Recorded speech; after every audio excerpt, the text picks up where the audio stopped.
It's actually far worse doing the introductions than it is doing the talks, I can tell you now. Tonight's section of 3 speakers brought together under the title of VR and the City. Our first speaker tonight is Professor Mike Batty, Director of the Centre for Advanced Spatial Analysis and Professor of Spatial Analysis and Planning at University College London. He's also editor of Environment and Planning B, Planning and Design, and the author with Paul Longley of Fractal Cities, the Geometry and Form, and he's promised not to talk about fractals tonight. You're going to talk about wired cities and virtual cities, so I'll leave you into it. Thanks very much, Chief.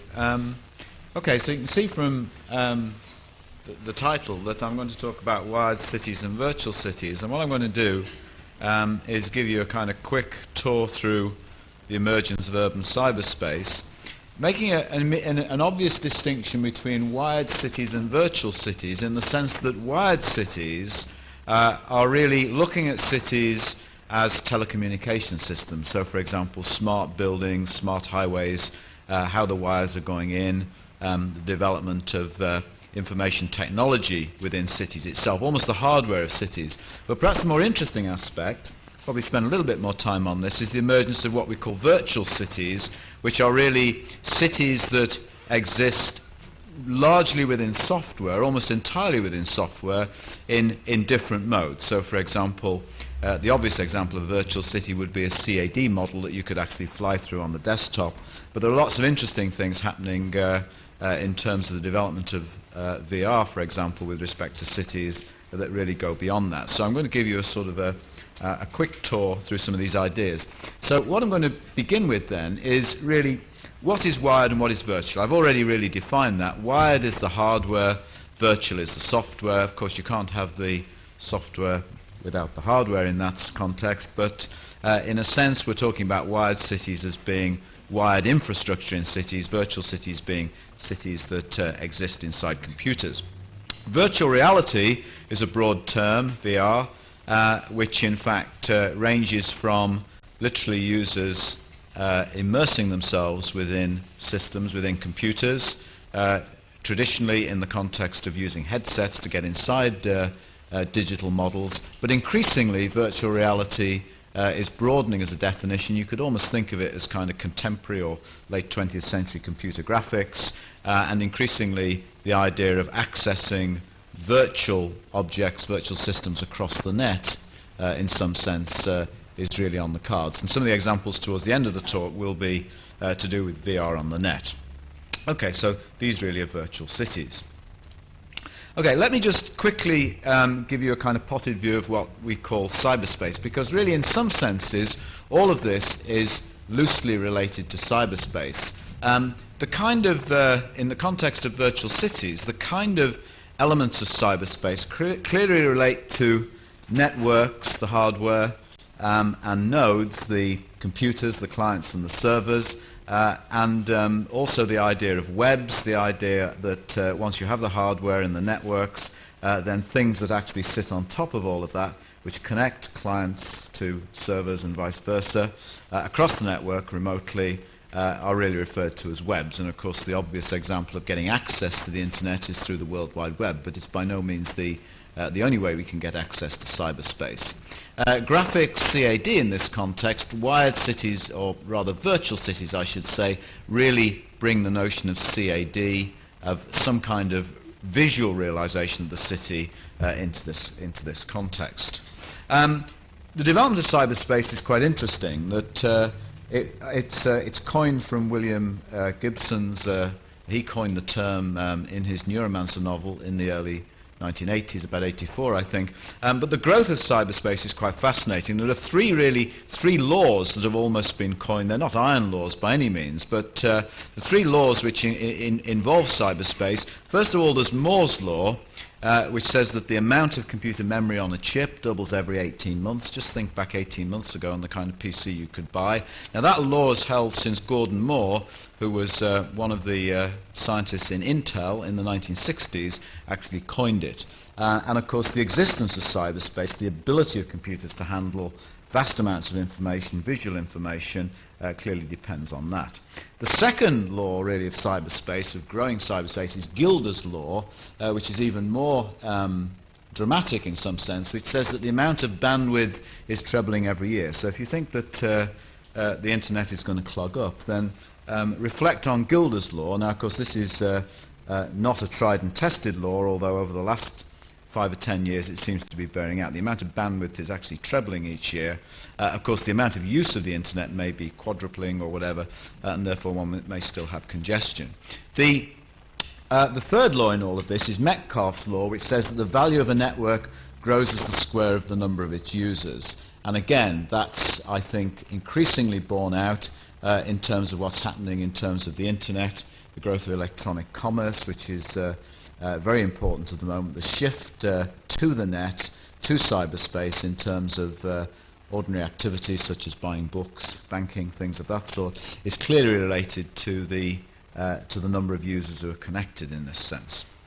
Okay, building cyberspace. Cyberspace is the space created by software construction across the ether. So virtual cities, in some sense, are created by putting these various elements together. It's an open question as to whether we'd really think of a virtual city as existing purely on the desktop. But I suppose even inside the computer, even inside the standalone computer, the notion of linking different spaces within the computer using software is similar to what's happening across the network. Defining cyberspace, well, here's William Gibson's famous definition from 1984 from his book Neuromancer. It's one of the few definitions that has come out of science fiction. Avant-garde science fiction has really entered the sort of popular imagination. You can read Business Week and The Economist, and they talk about cyberspace. A graphic representation of data abstracted from the banks of every computer in the human system, unthinkable complexity, lines of light ranged in non-space of the mind, clusters and constellations of data like city lights receding. And one of the key issues, I think, in terms of writing and thinking about cyberspace is the notion that the icon of the city is really all-powerful. So even though there are people who have little professional interest in cities, the use of the icon of the city in terms of designing websites and linking people together is really all important in terms of thinking about cyberspace. And here, for example, back in 1984 when Gibson coined it, then the city is really relevant. Okay, let me just briefly talk about defining wired cities, and then we'll go on to virtual cities. These are spaces, usually urban, constructed out of computer hardware, but usually embodying many software applications which give the impression of virtual cities. So good examples of wired cities would be Silicon Valley, for example, is very heavily wired. In this context, the City of London is wired.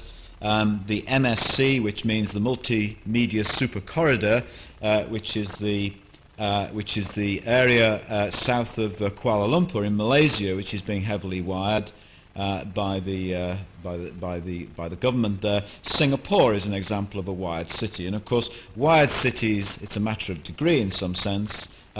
To an extent, everywhere is wired, some of them more than others, and these examples, I think, indicate places which, there are many more examples, of course, which are wired in this sense. Okay, here's some examples of wired cities. On the top left-hand corner, I'm afraid it's not a very good picture, but it's actually the New York Stock Exchange. This is the kind of thing I think you'd see in the City of London and Tokyo as well. Clearly hubs, if you like, which are being wired quite extensively. On the top right-hand side, here's an earlier example of a plan for a wired city. This is Kawasaki, which is a suburb of Tokyo. It's the bit between central Tokyo and Yokohama, the dock area of Tokyo, and it's a sort of a municipality. And this is taken from 1986 or so, when there was a plan to revive industries, declining manufacturing industries in Kawasaki. It's, I guess, the home of the motorbikes originally.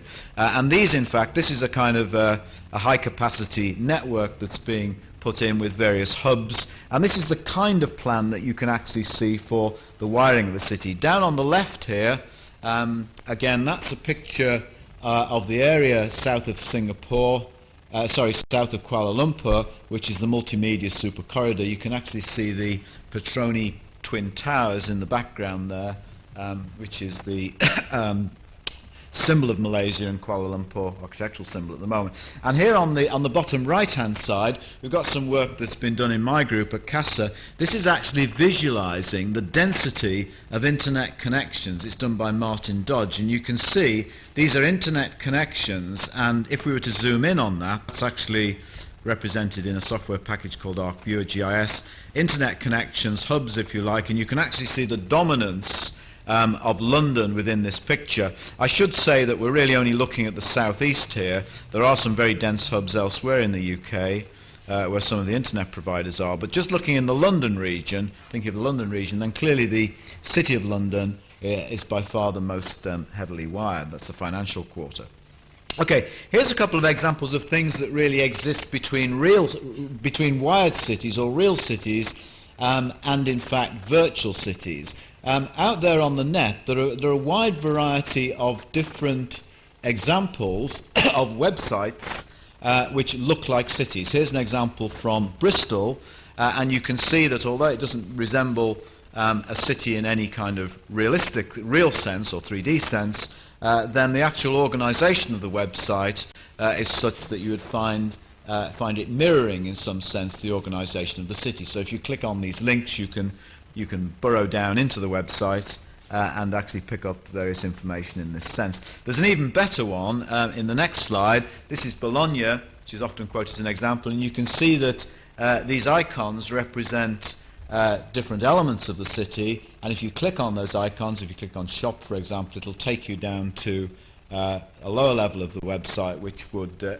contain a variety of information on shopping, transport and so on. So there's lots of examples out there on the web which are sort of not quite virtual cities in the sense we'll be talking about in a moment, but they're examples really of a halfway house in terms of using the city icon.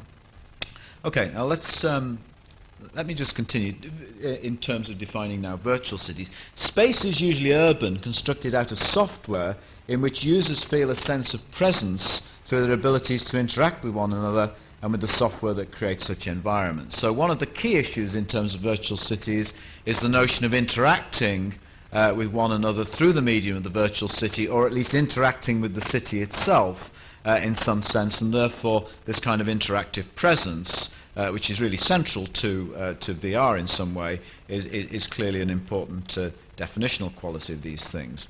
Virtual city types, I'm going to quickly run through these, conscious of time here. I'm going to quickly run through these in terms of examples. Real cities in cyberspace, CAD models, GIS models, that means Geographic Information System models. CAD models are really 3D, GIS are 2D. Browsers we've already talked about, I'll read those. And then of course a whole range of different kinds of gaming type software and entertainment software, MUDs, multi-user domains, as it were, or multi-user Dungeons and Dragons in the old days, tourist informations and systems. That's really sort of mirroring real cities in cyberspace in different ways. And I think this evening, or certainly within these series, you've probably had some examples of CAD models. And then simulation models of real cities, models that professionals use to actually simulate real cities. In some senses, these are the archetypal virtual cities in a sense, because they've been around for quite a long time, traffic models, etc. And then last of all, really, hypothetical cities, cities that actually exist out there on the web, virtual worlds, for example, such as Alpha World, and I'll tell you a little bit about that in a moment, worlds that you can actually log on to and have some presence in remotely, which owe their definition entirely to the existence of cyberspace and the net. Okay, the medium of VR, I'm going to quickly miss that in a sense, but examples, I'm going to look at a number of examples that relate to those different city types. I'm going to first of all just show you an example of an internet GIS and tell you a bit about that with some multimedia, then a CAD, VRML, block models of cities, then some simulation and optimization of location using VR, and then a virtual information system, Wild Whitehall and our virtual prospectus, and finally just talking about virtual urban worlds, virtual design arenas. Now, for my sins, I've got to close down the package. I don't seem to be able to load the the next one, because there isn't enough memory in this machine, I'm going to have to close it down. Okay, so I've closed it down. Okay, and I'll open it up again and get the next bit. So there's a sort of slight interlude, and then I'll show you the examples, and then we'll finish. Okay.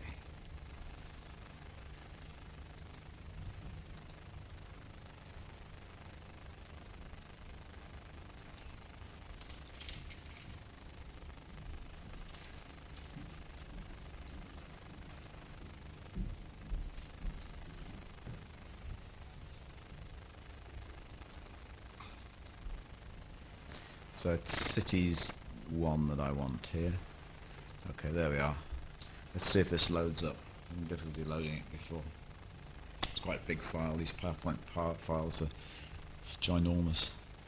And the problem is that once you create them, I have this sort of acquisitive nature that I never want to wipe them out, so the machine soon fills up.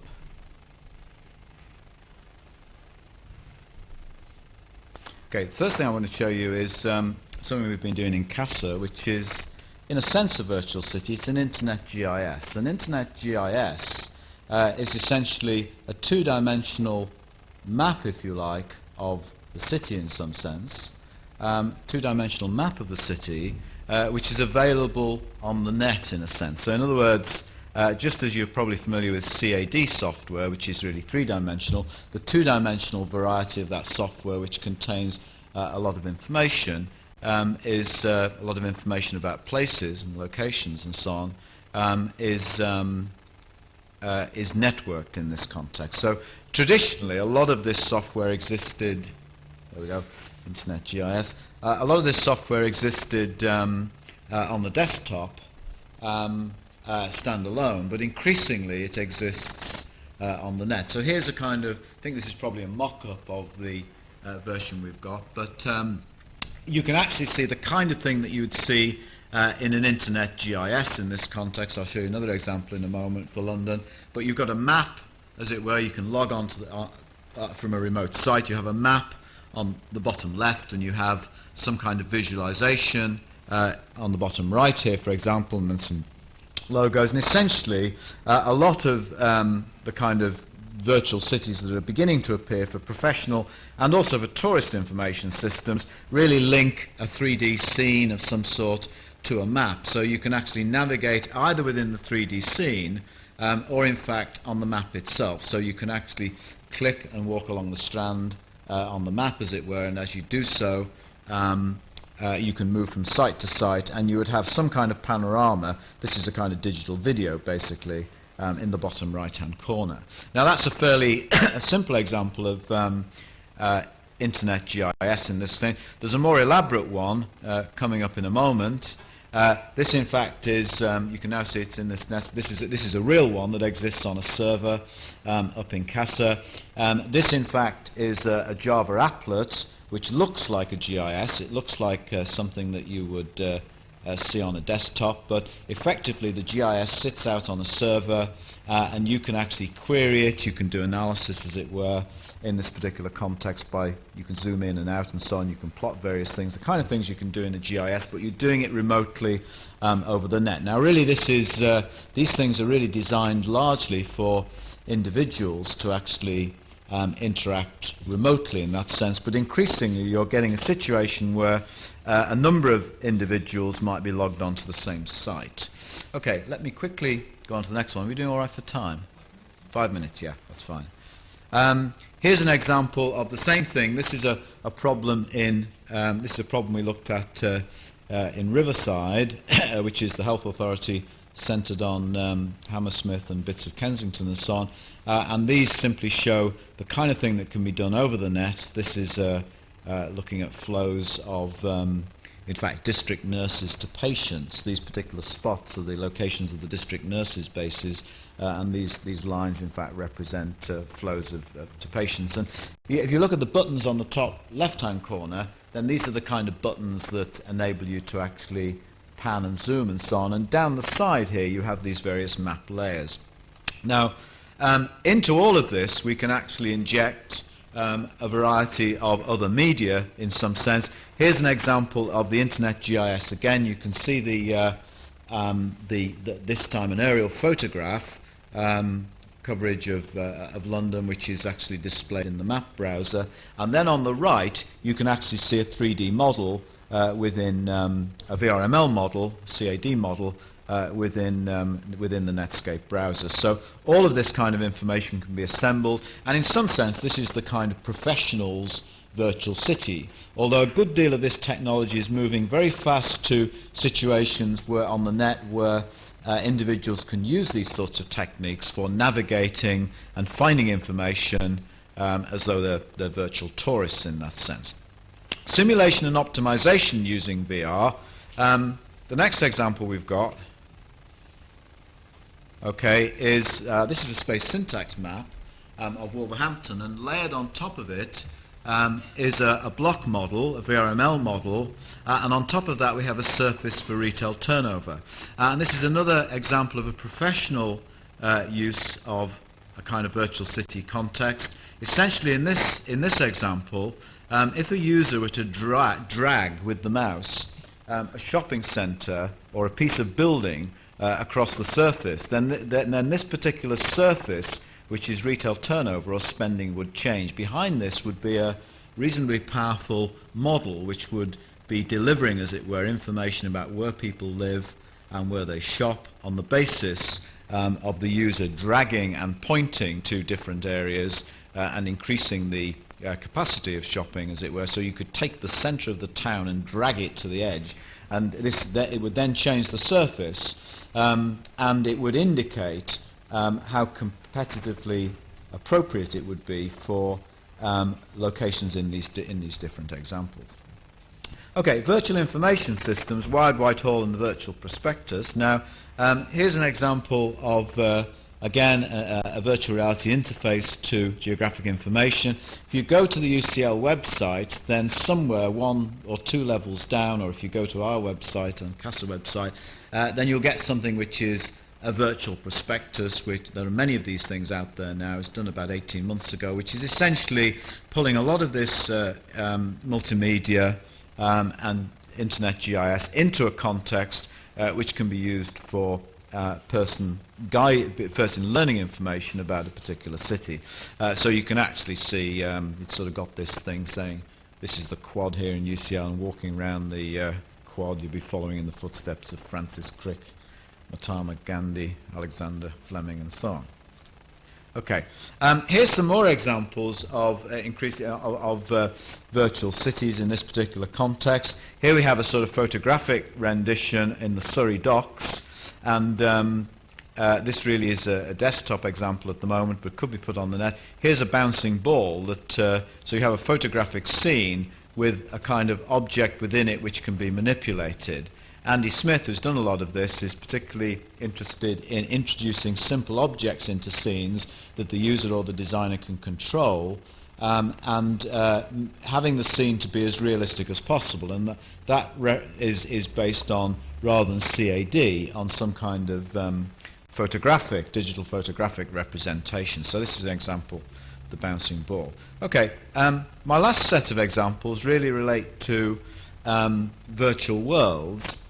And these, in some senses, represent the most exciting developments. And to some extent, virtual worlds have emerged from a kind of gaming context to some extent, but they've also emerged from a synthesis of different types of technologies. Here's an example of a virtual world in which, if you log on to one of these things, you've got a relatively realistic scene composed of digitally photographic material. In this case, this is Whitehall.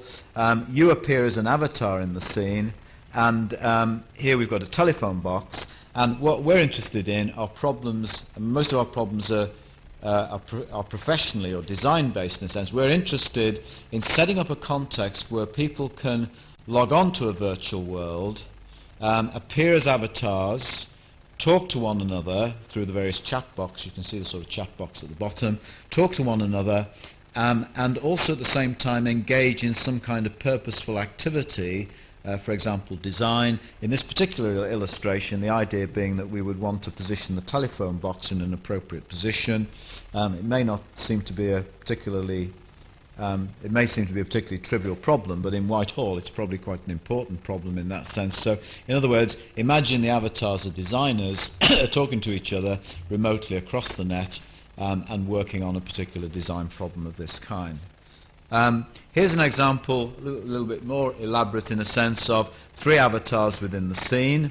You can probably just make out on that one of them is called Smithy, which is Andy Smith. This is one of his early examples where you can actually see the object being manipulated. The side of that building is being moved, as it were, by one of the avatars in the scene in this context. The next one, in fact, shows, well, let me just go back to the previous one. Okay, before I do that. What has effectively happened, and is happening very rapidly, out on the net, you're getting a variety of virtual towns being built, largely by people who are interested in entertainment. It's an extension, if you like, of chat rooms and things of that sort, MUDs and so on. Virtual towns are being built, and there are something of the order, I think, of about 300 of these things which are using the Active World software, and there are other sorts of software too.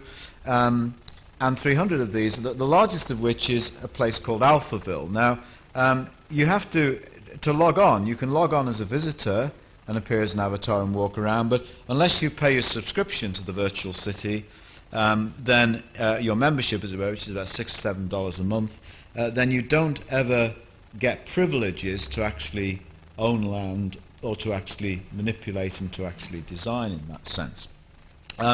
In fact, Alpha World, which has been going around, it's been going for about 3 or 4 years now, has had something like 250,000 visitors across the net, of whom about 35,000 are regular paid-up members and allowed to actually own land. And this is an example of a map of Alpha World. Maps of this development began to be produced a couple of years or so ago, and you can actually see the development of the town in star-like fashion. You enter at ground zero, which is at the centre, and of course those who entered first and were members obviously developed land in the vicinity of ground zero first, and the town has gradually grown out in this particular fashion. The star-shaped form, people reckon, is largely due to the fact that the best recognition of your location, which is in terms of XY coordinates, is in terms of some kind of symmetric thing, 45 degrees by 45 degrees, north and east and so on, this kind of thing. So the star shape grows in that fashion. One of the key things about these virtual towns is that there's no friction of distance. You can actually teleport anywhere within the town when you specify coordinates. So this, in fact, is Alpha World. One of the interesting things that, and I'll finish on this slide, that I've been interested in is actually simulating the development of these virtual towns in physical form, and this is a suggestion that we could use, this is a suggestion that we could use, you said, Sheep, that I shouldn't mention fractals, but I will do, but this is an example of a fractal growth pattern, such as a crystal or something of that sort, which is not a million miles away in terms of form from the kind of picture of Alpha World in that particular context. So one of the interesting professional uses of virtual cities is the idea that maybe if we can't model real cities particularly well, we may get some insights, I'll put it no stronger than that, into real cities by actually beginning to model virtual cities. Okay, I'm sure I'm way over time. Let me just stop. And do you need to switch the lights on, or you need me to power it down anyway? So.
Do you happen to know if it's got a limit in the resolution they displayed?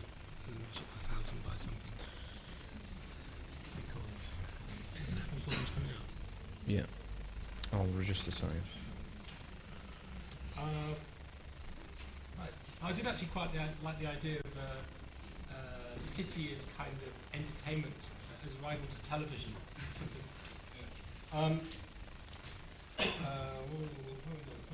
McGrath is technical director, technical design and manager of the Human Factors Unit at BT Labs. His primary interest is in shared graphic online communities and how virtual environments and agent technology can support more flexible working. He's working towards the Mirror, an online Inhabited TV experiment, and the Information Garden, a shared information space. And we're having problems with the connector. We have got like video mirroring switched on there. Mm-hmm. Is it plugged in right? Yeah, good Is the question. video plugged in? Is the music plugged in? Ah. Uh-huh. Good, excuse me a second, to see what I'm seeing.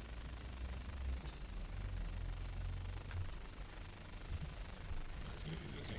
Yeah, I think it's a little bit to the left.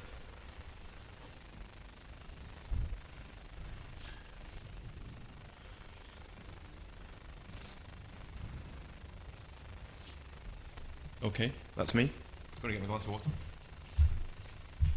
Right. My name is Andrew McGrath, as described. That's my email address. It will be there at the end as well if anyone wants to contact me later. I'm going to call this talk The Compulsion of Proximity, but at the same time, virtual conversations, the rise and rise of telecommunications. I think there's a tension between wanting to spend your time with, in the same space as people, but at the same time, want to use a telephone or whatever so that you don't have to go and spend it with other people. Although I've just spent half an hour on the Underground, the Central Line's a nightmare at the moment, and so I'd like to rename it The Revulsion of Proximity, because I was in this really horrible, crushed state most of the way here. I've got creases in my shirt now. And the other thing is that everything I'm going to talk about, G.K. Chesterton always said, you know, as soon as you start predicting something, people find ways to make sure it never happens like that. So everything I show here, I hope you will never do. An example of ideas which haven't quite made it yet, and yet they're old ideas. That's a video phone from about 100 years ago, and we still haven't found ways to really use video phones. They still haven't really caught on. BT started to sell them about 5 years ago.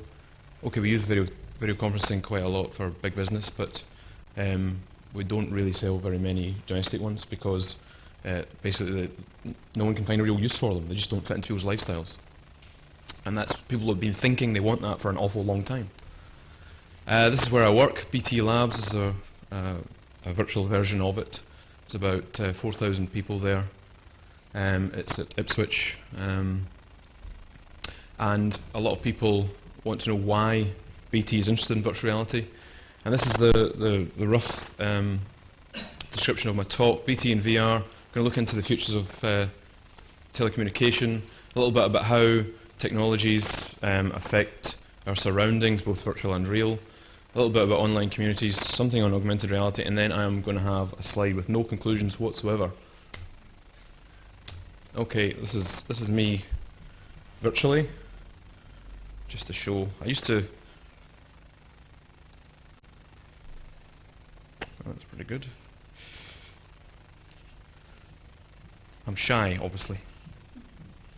I think I'll skip that one. People ask why BT want to do virtual reality. This is an example of our marketplace now. This is one-to-one. We make an awful lot of money out of people talking to other people. We make money out of sending broadcast signals around for television companies. We make money out of 0800 numbers and things like that. But what we don't really make any inroads into is where lots of people talk to lots of other people, which is sort of online communities.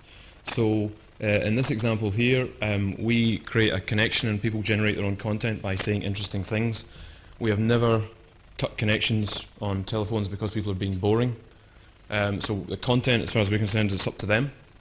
Similarly, when we're into these kind of many-to-many environments, we are just hoping to rely on people providing their content rather than doing all the content. So we're looking for people who express themselves online, whether by the things that they say in chat spaces, the things that they make, the way they make their avatars look, the environments that they build, and we don't get too closely involved in that, except that to provide a place for them to be able to do it. So that's roughly why we're interested in it. So why do people get together in cities in the first place? This is when we can find out whether the sound works or not.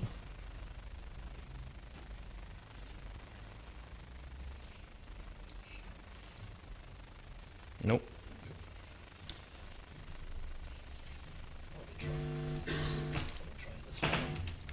Try this one.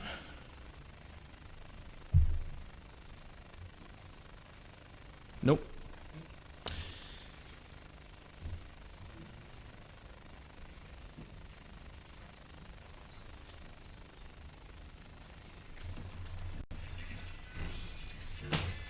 This is going to deafen you. Right, be prepared to turn this down. Okay, that's just spoiled the joke, I suppose, because you've all guessed it all or got bored or something. Imagine 7 million people all want to live together. Yeah, New York must be the friendliest place on earth. So do we all get together because it's we're all being friendly? You know, what is it about a city? Is it the sense of community you get? A lot of people say cities are really lonely. Is it the serendipity, the chance that you can meet someone by accident or see something in the shop as you walk past it? Is it the excitement you get of turning up late for a talk, not knowing exactly what your first slide is? I love this word, but I'm not going to attempt to pronounce it when I'm nervous. It's to do with things being around you and being handy, or, you know, they're just there. Is it because you get paid and therefore you have to hang around there, or is that where you have to be? Or is it a feel? Is it this sort of rich, multi-sensory, analog community experience? So maybe that's a new definition of a city. And what is VR? Well, is there any VR in the city already? Is a book VR? Just by reading a book, you're kind of filling your mind full of alternative images. So there's a lot of VR already in cities. There's a VR shop down the road there where you can go and buy VR. Some huge, it's on the wall. A theme park. A lot of people say that virtual reality is just like theme parks, and there's plenty of theme parks in the real world. A mock Tudor pub. I have read that the people consider the garden to be the original virtual reality. These gardens that are constructed, you know, with the follies in them and things like that. Were they the first examples of virtual reality? Is it an augmenting of the real? To me, what's most important about VR is that it's an analog experience. It's not a digital experience, in the same way as real life is an analog experience. That is, that no matter which way you can kind of look at it and you move around it, and it reacts to your every movement, and you can get infinitely closer to it and infinitely further away, rather than a digital experience where you've opened something or you haven't. And is it a rich experience? Well, in most cases, virtual reality is definitely not a rich experience yet. A little bit about the technology. I actually hate the term superhighway. I think it's really horrible. But at the moment, we haven't really got it. Really, this is a list of things you're looking for before you can actually say you've got a superhighway. We have a little superhighway at BT Labs inside our labs on one floor, and as soon as you kind of step outside it, you know, you can things kind of drop away dramatically. So, still got a little bit to go there. Of course, the computers are increasing in complexity, but our brains aren't really. So, our ability to deal with information doesn't get any better, but if you think about a city as a place which is crammed full of information rather than anything else, as you walk down the street, people are passing you, buses are passing you, you're reading signs, you're managing to walk, avoid cars.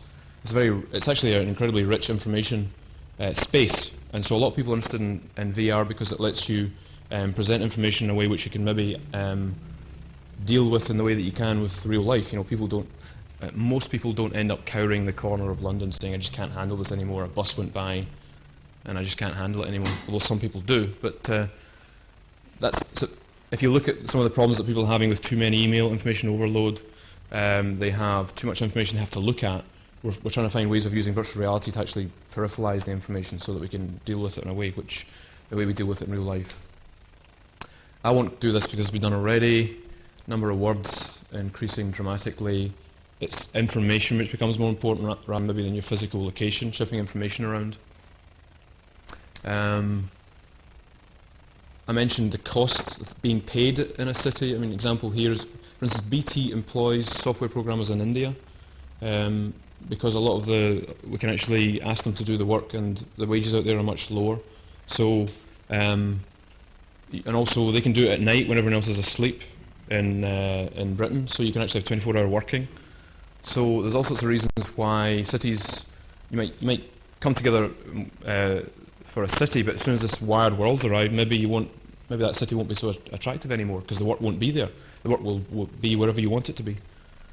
I want to talk a little bit about some of the metaphors and the dominant technologies we have. This image here, I don't know if you recognise it, that's one of the main images used to advertise the latest BMW car.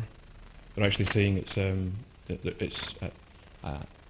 genetically improved. They're now talking about metaphors to do with organic change, because I think that's one of the interesting things about now. We talk about dominant technologies. You're familiar with Dolly the sheep, I presume, and all this kind of the scare over genetic food.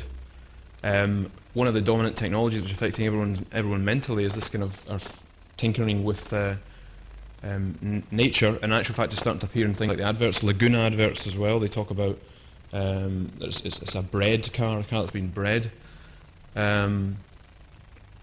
If you remember in the past, the Bauhaus said, I can't remember who it was that said, they described the house as a machine for living in. And that's because at that time the dominant metaphor was a machine, one reason to think about it. And maybe now the dominant metaphors, the dominant technologies might be more on the ecological side, or indeed on the virtual reality side, and I'm going to come on to that. So if you remember also Walter Benjamin saying looked at the work of art in the age of mechanical reproduction. So what about the work of architecture in the age of virtual reproduction? So what's going to happen to great buildings if you can reproduce them like that and do the 9 different versions that the architect might have wanted to do, and you get the same experience on a virtual world as you do in the real world? What's going to happen to the value of our architectural creations? Incidentally, I'm a trained product designer rather than an architect, so I tend to pick product examples rather than architectural, but it's still three-dimensional. Just you get real close to look big, right?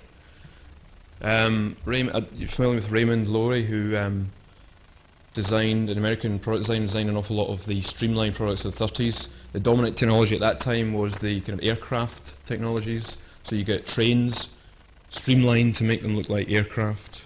You get pencil sharpeners that were streamlined like aircraft, like they were going to go fast, you know.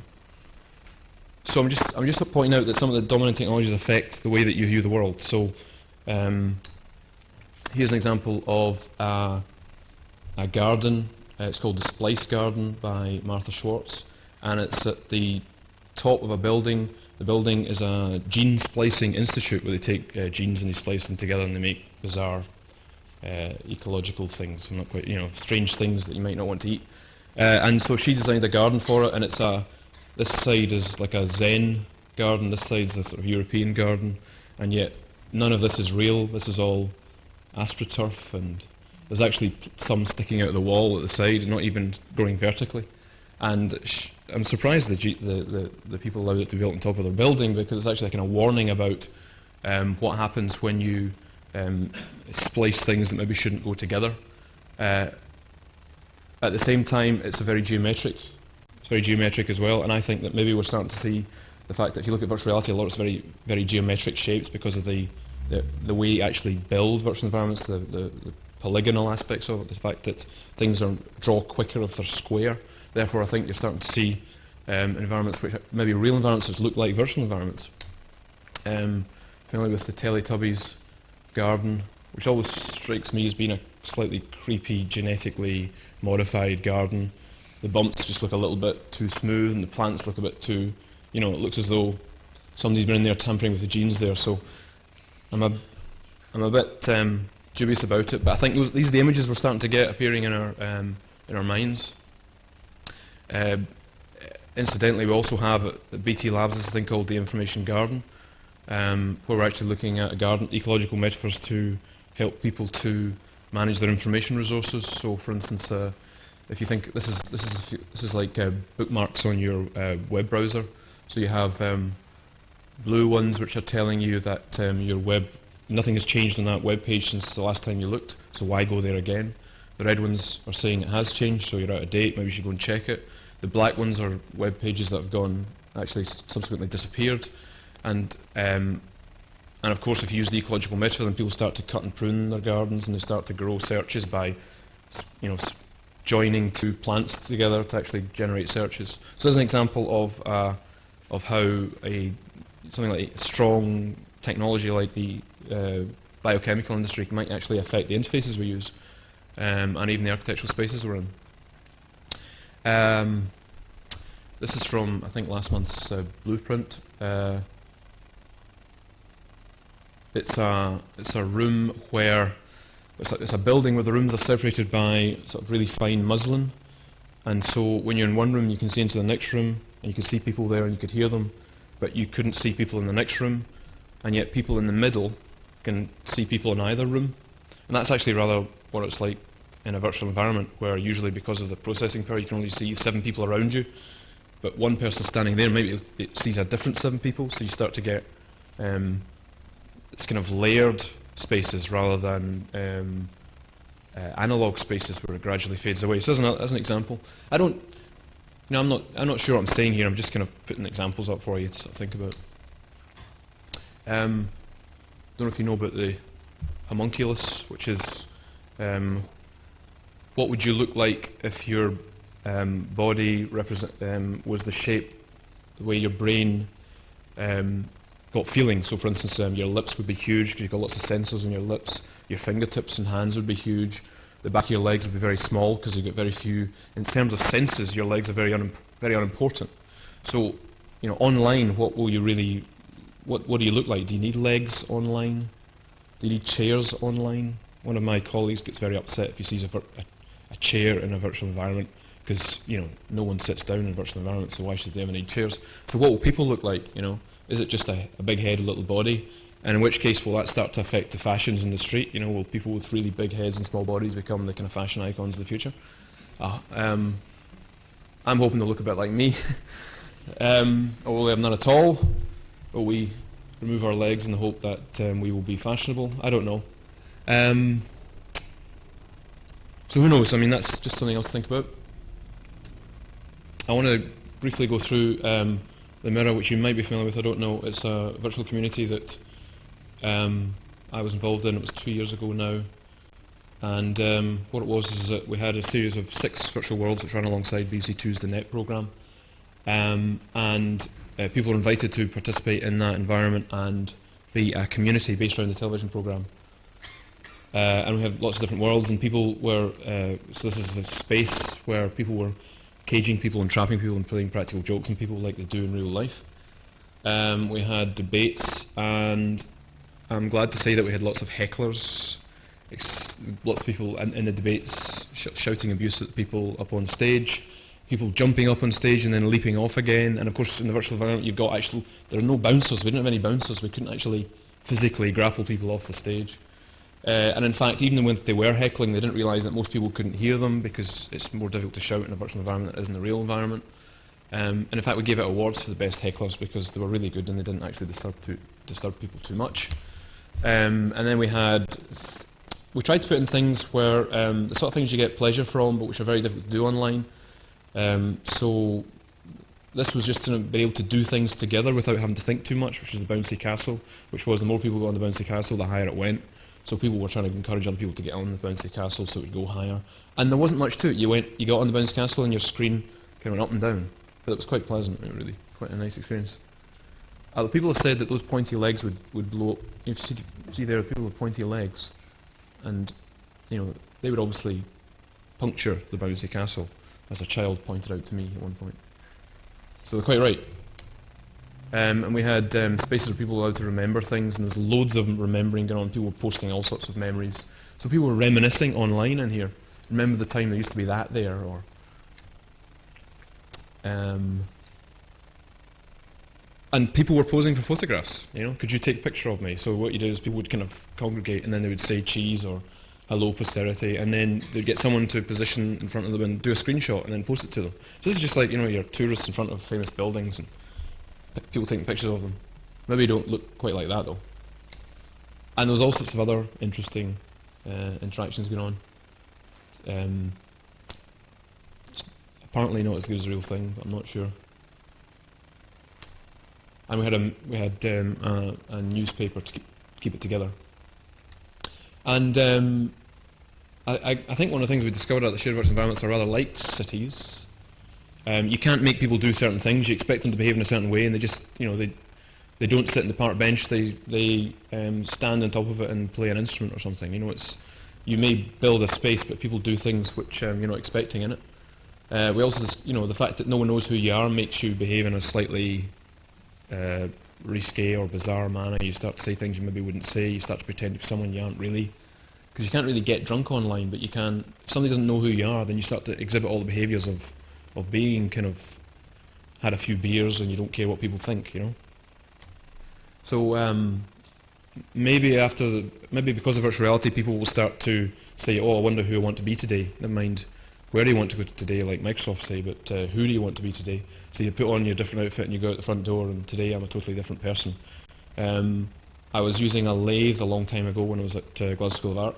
I was making an object, and I was turning it, and I'd been using a Macintosh for about 3 weeks solidly the night, prior to that, and I was cutting away on this piece of plastic, and I put the lathe in too far, and I ruined the entire job.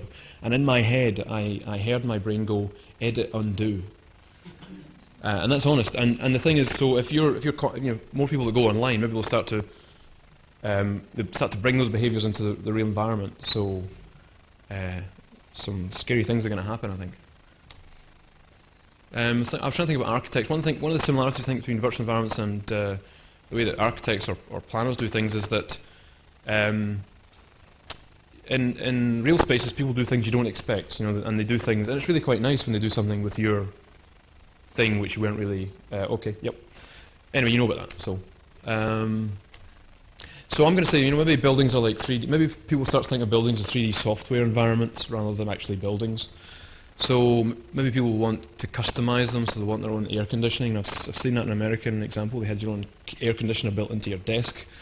You want audio bubbles, that is areas where you can hear all the kind of audio things that you're hearing and not disturb other people, and they can hear their own things too. You had wearable technology so that you can carry your virtual environment around with you wherever you go. Rooms that understand that you're talking to someone, rooms that understand what you're up to, roomware. Maybe you'll get to the point where everyone will have to get out the building while you reboot it. I don't know. I'm going to race through this. Really, people come together so that they can collaborate, certainly in business, and yet go one floor above, and it reduces the chances of you collaborating. So all the things that at BT Labs, what we're trying to do is generate online spaces where you can recreate some of the effects of sharing a working environment with someone, so you can actually have a good working experience with people who don't necessarily sit beside. And that's not because I want to banish the idea of people ever sitting beside each other, but simply because sometimes you have to work with people who, increasingly, you might have to work with people who aren't in your same office or whatever. So one of the things that buildings do, of course, is give you this, and spaces give these kind of chance meetings, famous chance meeting. Of all the gin joints and all the towns in all the world, she walks in at mine. Of course, it wasn't really a chance meeting. It was written, but you kid yourself on it was. But they do happen in real life, except that, of course, the buildings and the cities act as very sophisticated filters. Online, of course, you can meet absolutely anyone. There are just too many people online, and there's an awful lot of boring people out there. If you think I'm bad, you should try some of the people in some of these chat worlds. So you could meet your favourite architect online, or you could meet the man from Porlock. Does everyone know about the man from Porlock? Shall I tell you about the man from Porlock? Yeah, okay. Samuel Taylor Coleridge, the English poet, went to sleep under the influence of opium and dreamt a dream. So it dreamt a poem of 200 lines called Xanadu and Kubla Khan. He then woke up and started to write it, and he got to line 15. There was a knock at the door, and it was a man from Porlock who kept him at the door for about 20 minutes, and by the time he sat back down again, he couldn't remember the rest of the poem. So to this day, it's only 50 50 lines long, and so really you want to make sure that online you don't meet the man from Porlock all the time. You want to meet the people you want to meet. The other thing, of course, you meet Big Brother online, because these systems are actually, a lot of these systems imply, systems that try and put you in contact with the right people obviously need to know about you, and if they know about you then that could be abused. So maybe people, maybe you'll come to the real spaces to get your anonymity, and online you won't have your anonymity anymore because everyone knows exactly what you're up to. Got a little environment here which I don't have time to show you. It's called Contact Space. We're trying to use it's a chance meeting environment, trying to set up so-called chance meetings based on your interests in this space. And we're gone for a slightly architectural feel, because when you come to work or when you come to your office, whatever, you're actually allowing yourself to be watched. You know, you could sit at your desk and do nothing, and your boss might walk past, and part of the deal is that they're kind of half watching you, but at the same time you know when they're watching you, so you know how to look busy. You know, they walk past, suddenly you perk up and you start to move your mouse a lot.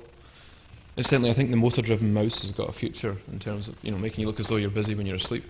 So one of the things about a building is it allows you to, you know the rules of looking busy, and you know how to look as though you're doing your job, but you can't get away with it if you do nothing. You know, it's sort of like a space you can negotiate it. So what we try to do is visualize what's the fact that you're being watched anyway. I mean, you're being watched anyway online. I mean, it's just happening. So it's, in our view, it's best to visualize it so that you can see what you're exporting, if you like. Give yourself some self-awareness online. We also have this is me in the middle again. I retired that tie recently. I've gone for a plain blue one now, and I need to probably update that avatar, so apologies for that. But this is a little meeting table which you have little avatars, and I could probably show it to people later if they had. I haven't really got time to show it to people. But these are your little method actors, and you have an online conference, and you do things like use whiteboards and deal with documents. And these little avatars act out what you're up to. So if you're using whiteboard, your avatar stands at the whiteboard. If you pull up a window in front of your screen, then your avatar picks up the document in front and holds it like that. So you get your own little method actor in there, which tells people who's doing what, so you understand what's going on in an online meeting space. Anyway, I can show that later if people are interested. Very briefly, a little bit about community networks. I won't bother. I think you covered it earlier anyway, didn't you? We have a thing called the window, which is a 360-degree, 180-degree projection screen. You stand inside it, and you actually feel as though you're inside a building environment. We have that up at the labs, and the idea is so you can actually maybe visit, be with people virtually, see things around you without actually having to go there. The virtual human, we actually take a wire mesh, and we take a couple of pictures of your teeth and your tongue and your eyes closed, and then they generate semi-automatically a virtual head. So maybe they pop these, and then so you do this in a booth. This is a little booth you go in, and you get kind of scanned all over. Sorry about that was my fault. And then you generate this kind of virtual version of yourself. This is work in progress.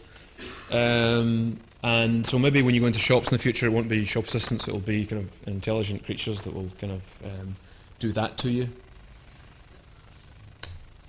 This is a little. This is the one.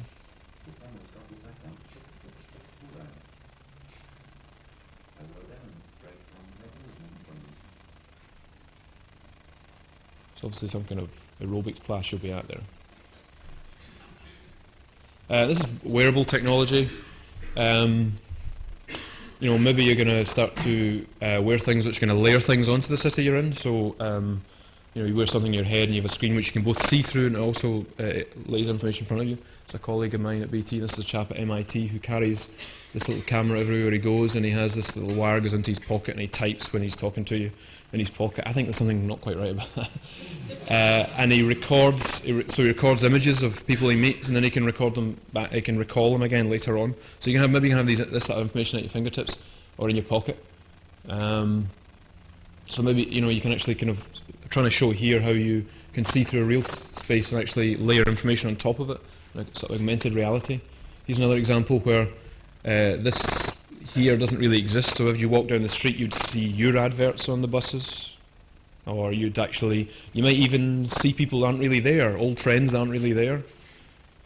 they're somewhere else, but they're kind of brought into your proximity by the network. So you could sit in the cafe together, and they'd be in another cafe on the other side of the world or something at night. And a little thing which I think is quite interesting is tangible interfaces, and this is where you, again, augmented reality. It's very difficult to explain this, but in this example here, he's got sort of a bar here, and he's got this is a lens, and these lines which you see aren't real, and yet they're projected onto the space, and you just move your objects, and it updates the projection. In this example here, these shadows aren't real shadows. These are virtual. They're projected onto a desktop in front of you, and you manipulate the sunlight direction here. You actually just grab one of these and move it. So that's when you get a mixture of the virtual and the real in the same environment. And finally, I remember someone said that by 1990, I don't know, 1988, everyone have their own personal hovercraft. So that's an example of prediction which hasn't quite happened yet. So you don't all have one yet. I have one at home, obviously. But I want to show you something called personal tele-embodiment, which I think is quite funny, but I also think it's got something interesting about it. And I wonder if I still have time to show that little bit of video.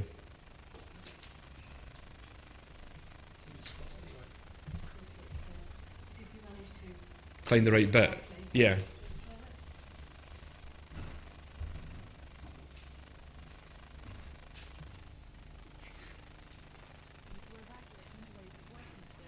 No.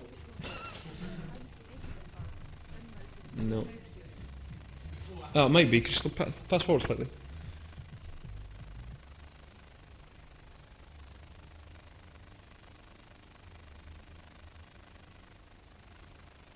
Yeah.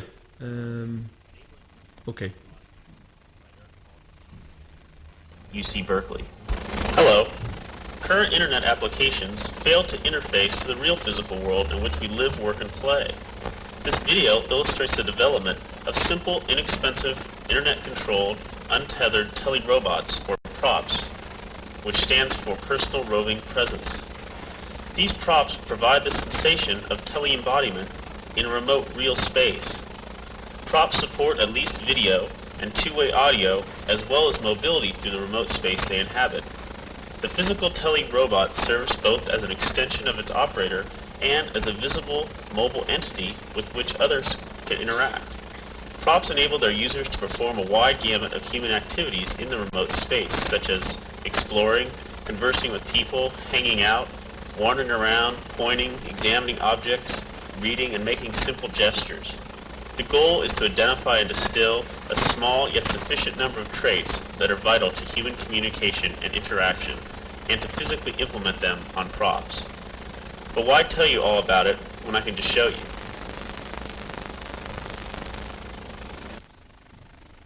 We already live in a society accustomed to ubiquitous telecommunications. Telephones are in every office, cellular phones are in many automobiles, and many individuals are reachable at any time via a pager or personal phone. More recently, the internet has increased our teleconnectivity by allowing us to exchange text, images, sound, and video with anyone whose interests we share professionally or socially. But obviously something is missing from these tools compared to direct human contact. The difference is so important that we extend a great deal of time and money traveling to experience these direct contacts. There is something about the extended experience of being there that makes us prefer to be there in person. In this video, we feature a ground-based prop consisting of a small mobile base and a 1.5 meter vertical pole with numerous electronics, servo motors, and control circuitry on board. The user on the remote end uses a mouse to control the prop's forward and turning motion. Using a joystick, the same user can select one of the buttons, selecting the hand, which can be used for pointing, gesturing, and other types of interaction. Pushing the other button will allow the user to control the head, where the camera is located. This allows the user to shift their gaze or to examine or explore the area around them. Props allow a user to explore almost any remote space. They currently employ wireless technology that is ubiquitous throughout the entire San Francisco Bay Area. This means that they can travel outdoors as well as indoors. In this case, we see a prop approaching a table within a building. The remote user interface is on the left side of the screen, and the right side shows a live video feed. The user can use the controls to guide the prop up to the table, and then utilizing the head, interface through the joystick, refine the position to examine the contents of the table. Movement of the head is also a very important social cue.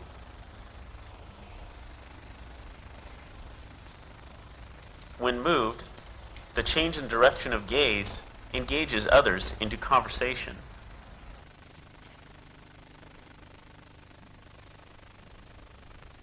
Hey, can you get here for a second? Sure, what's up? You know, I want you to check out this magazine I had over here. Okay, which magazine? Let me show you, hold on. Oh, so you mean this magazine? Look at that other one right over there, that further one over. You see where I'm pointing? So you mean this one? Yeah, right. You know, also, there's something wrong with these cameras I want you to have you look at. Okay. Which camera? Thanks. Yeah, see, there's this bigger one over here. There's like a color one. But I thought I think it's black and white one. You know, the first one I see in Glasgow sure would be on the back of a trolley being wheeled off a bridge or something like that. You know, there's a nice idea there, but just the way it does it just kind of makes me giggle. Anyway, that's all I really had to say. Thanks for listening, and I can show people things later if they have the time or the interest. Thanks all.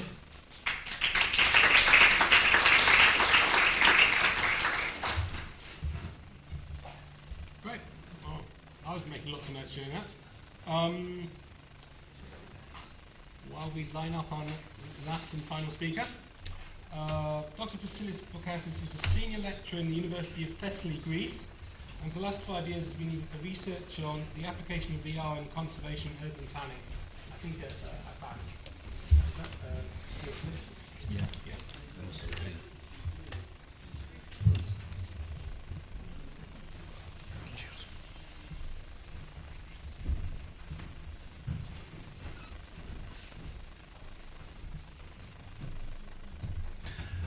Hi, since Mike Batty managed to cover quite a few bits I wanted to talk about, so that means I won't have to give any definitions and I can go straight into the topic I want to talk about, which is trying to use virtual reality as a communication tool for urban planning.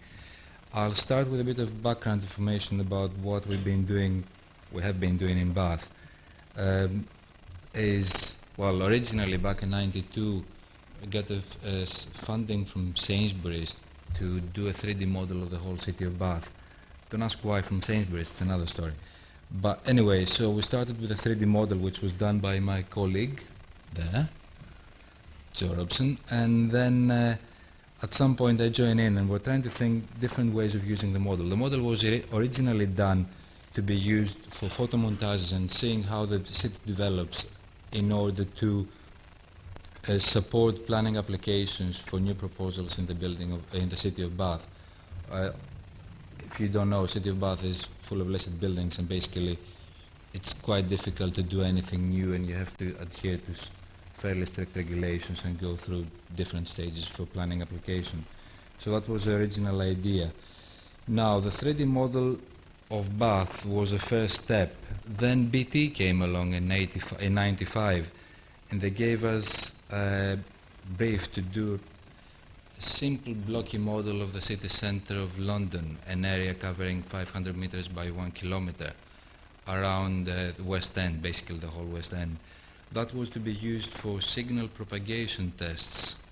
They wanted to change from big transmitters for cellular phones being on top of buildings, so big antennas, down to small ones that would cover the whole area. So they wanted to do some tests on a 3D model of the city.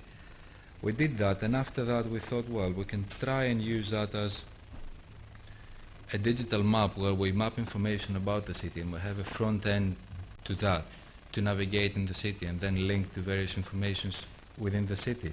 So we did the first VRML attempt and did the model, what we called map of the future. And after that we came back to the Bath model and we said, yeah, we can try and do that in Bath as well and see how we can get the planning application stages, for the proposals to get in a way that we can have an integrated environment where people can come and have a look at what is being proposed in a virtual environment instead of submitting photomontages and 3D images printed in paper, which would go into the planning application. Now, that was the basically what we've been doing over the last 4 years there. We're not alone doing things like that, doing 3D models of cities. And as Professor Batty said, they can be generally classified either as research-oriented projects or commercial projects like business directories, things related to tourism, virtual shopping malls and stuff like that. So we won't discuss any of these.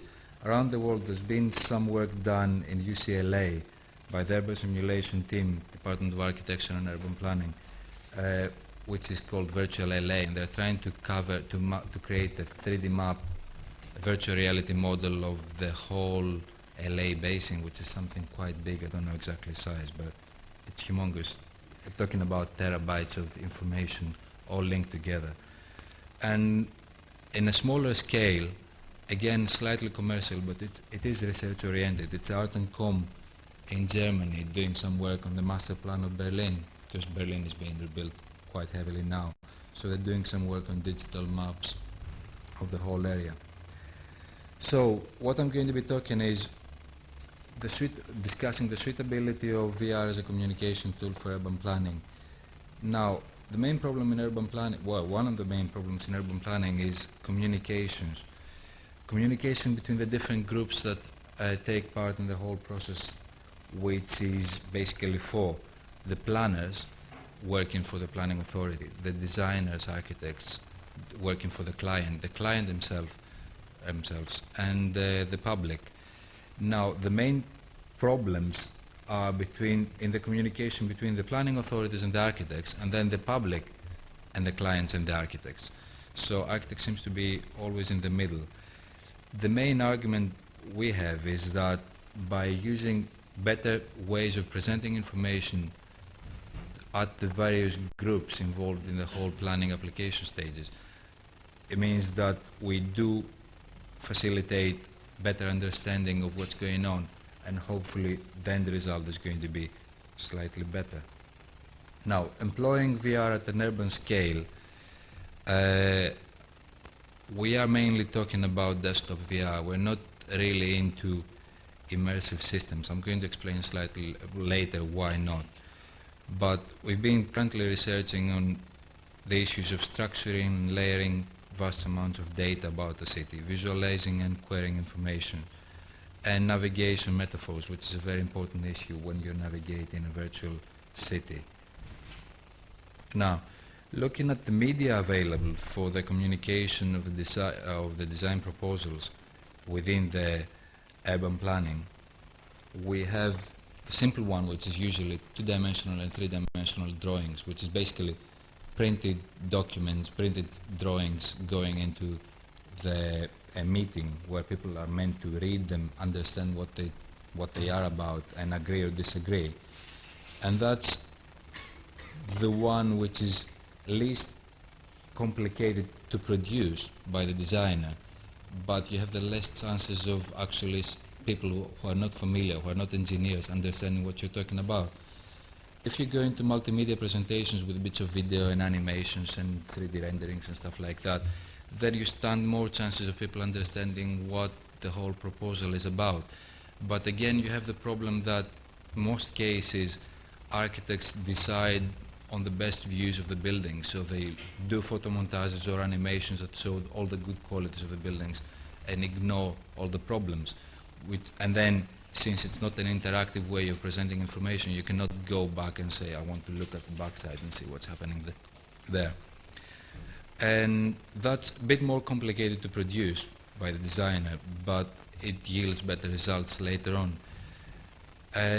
In terms of technical complexity, obviously the worst case is interactive virtual environments of the city where people can visit it and they can look all around it and they can visualize, they can go up, see it in a more or less bird's eye view, and then they can go down and walk around the city and around the area that's being proposed, the development that's being proposed. That's most difficult to produce, and we believe it yields the best results of the three. Now, in our opinion, the role of VR is not to imitate reality. So we're not trying to do, especially on an urban scale, we're not trying to do a very realistic representation. We want accuracy in terms of where the buildings are and how high are the buildings and what type of roofs they have, or various information like that. But we're not really very keen on getting the right sort of textures and texture mapping everything and creating very complicated images, because we believe the aim of VR is to aid in communicating ideas and information about the city and not imitating reality as such. Now, obviously, the level of abstraction that we employ is higher than in other disciplines.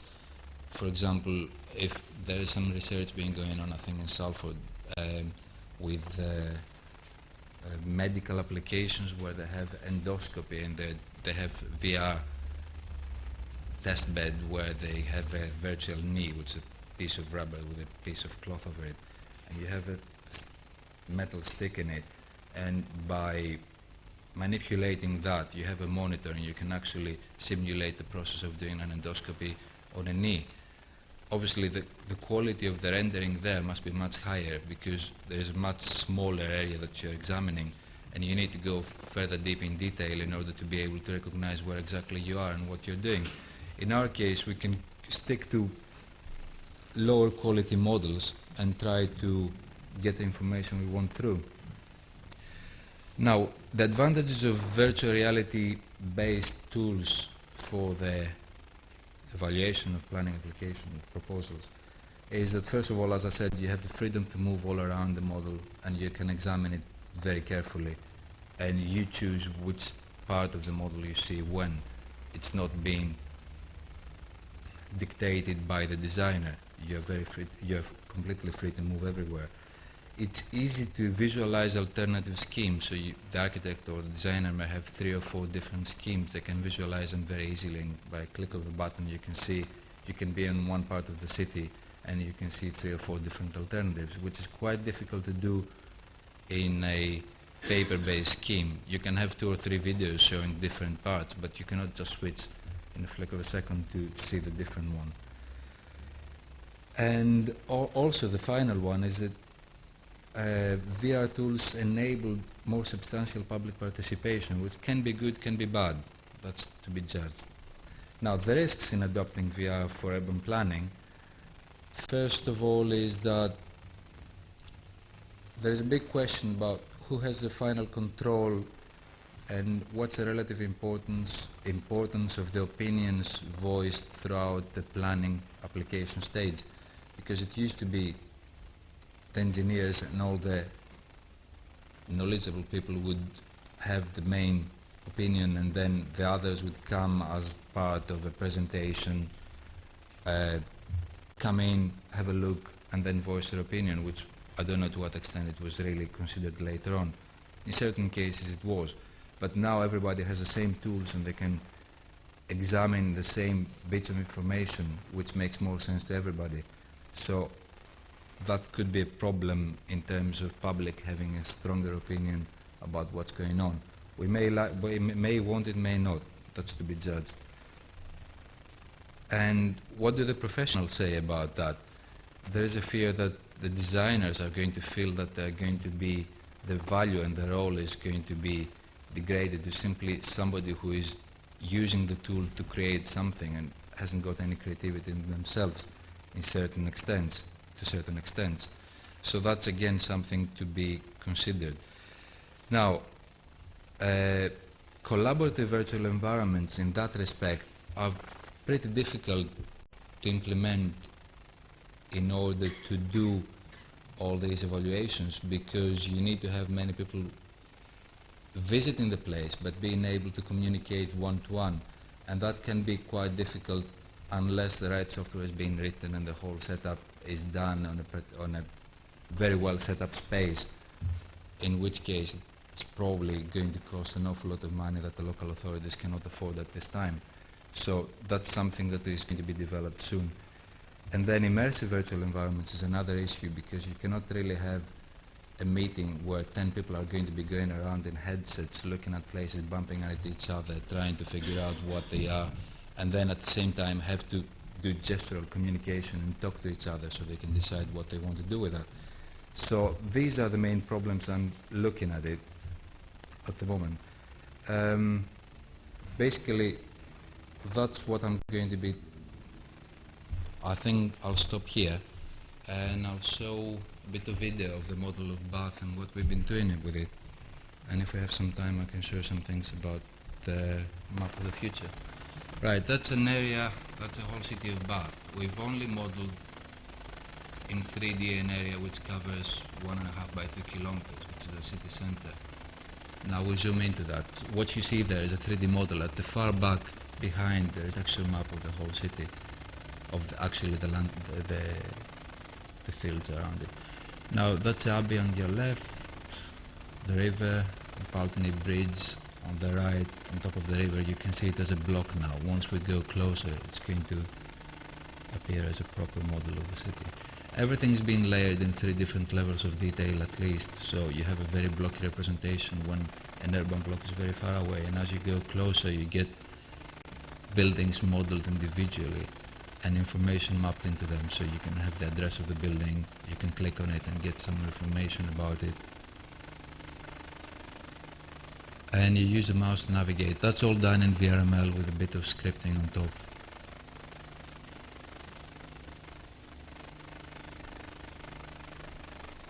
You can sort of see the cursor moving about. Right, now gravity kicked in and now you're walking at ground level.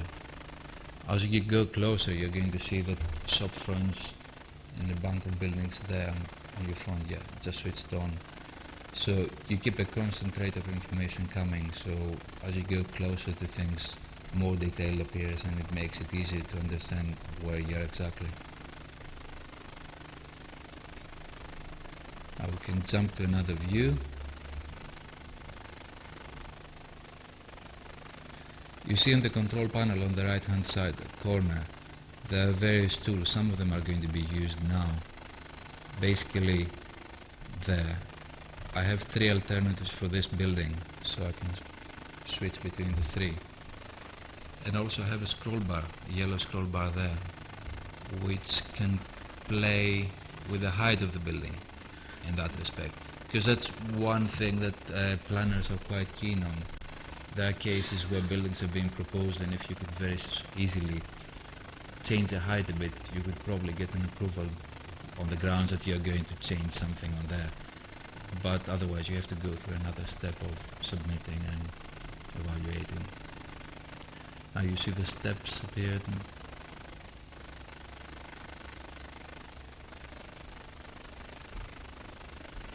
The model is being done using stereo pairs of aerial photographs, using photogrammetry.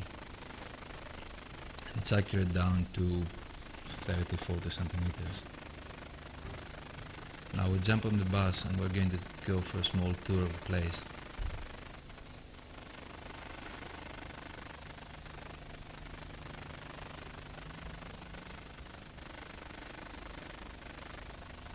One of the problems is it's quite difficult to move it in such a big model, especially because the navigation metaphors are not quite right. I mean, when you walk, you very often look at another direction, but you keep on walking somewhere straight. You cannot do that with a simple mouse. You have to either get something like that, a tool which actually takes you through a route and then you are free to move your head and look around, or you have to use some fairly complicated 4, 5, 6 degrees of freedom input devices. But we're trying to keep it simple, so we're using just the normal metaphors you get on your desktop.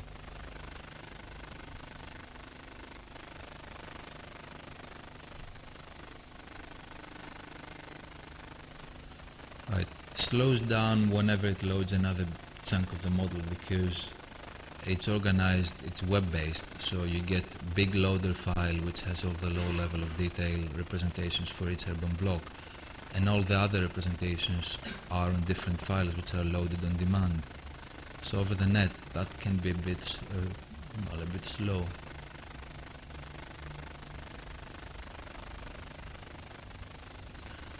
Right, we could go on that for a while, but what I'd like to do is I'll show you some of the things we did on the model of London, which is going to be a bit tricky because we have to move to the 15th minute of the tape. Yeah.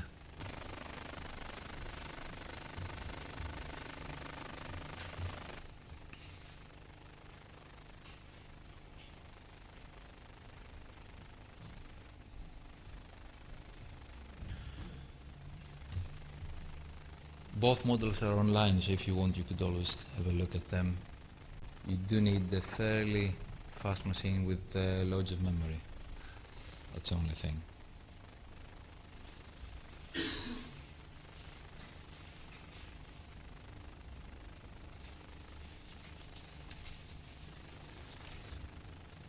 The interface here is the screen. It's a Netscape screen again, split into three. You have the 3D model, you have a textual information, and you got the navigation control panel at the bottom again. Once we see it.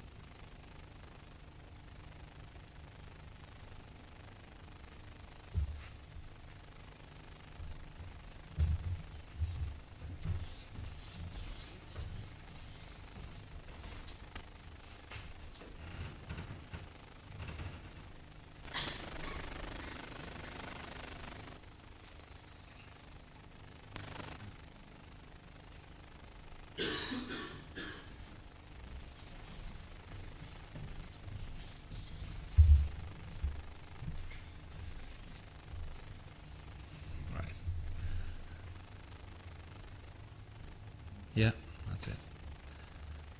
So that's a OS map, 500 meters by 500 meters. You see Piccadilly on your left. The bit with the green is Leicester Square.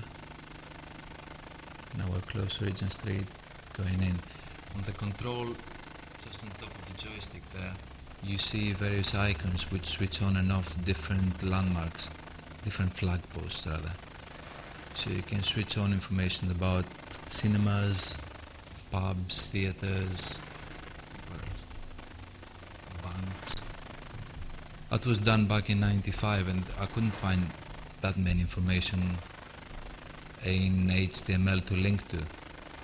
But I'm sure if I try again now, I would get loads of information and loads of sites to link to.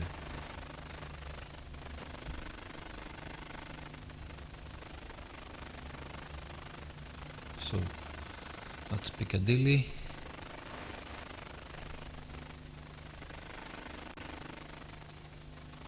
You get some information about historic-based information about monuments, information about the National Portrait Gallery, which is at the far end.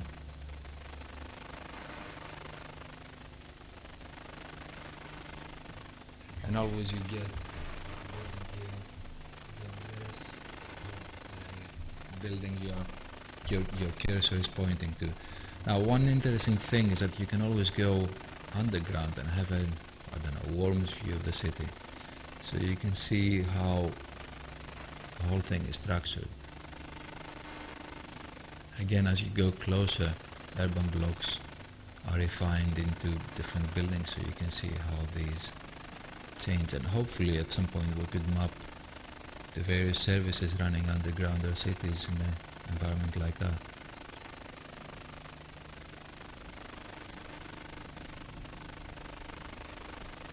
Switch off the headlight and go on again.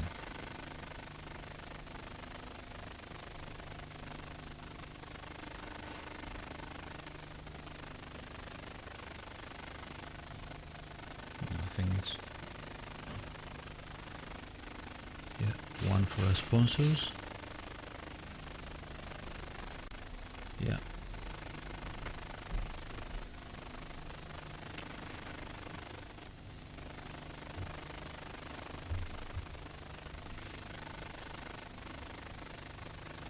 As you see, I usually navigate at a height above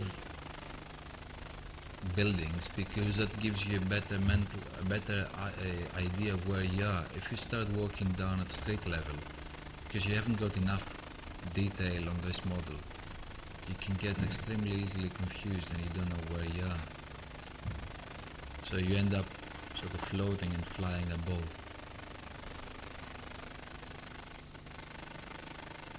That's, I think, the National Portrait Gallery, again from the home page. I mean, we can stop here if you want. Thank you.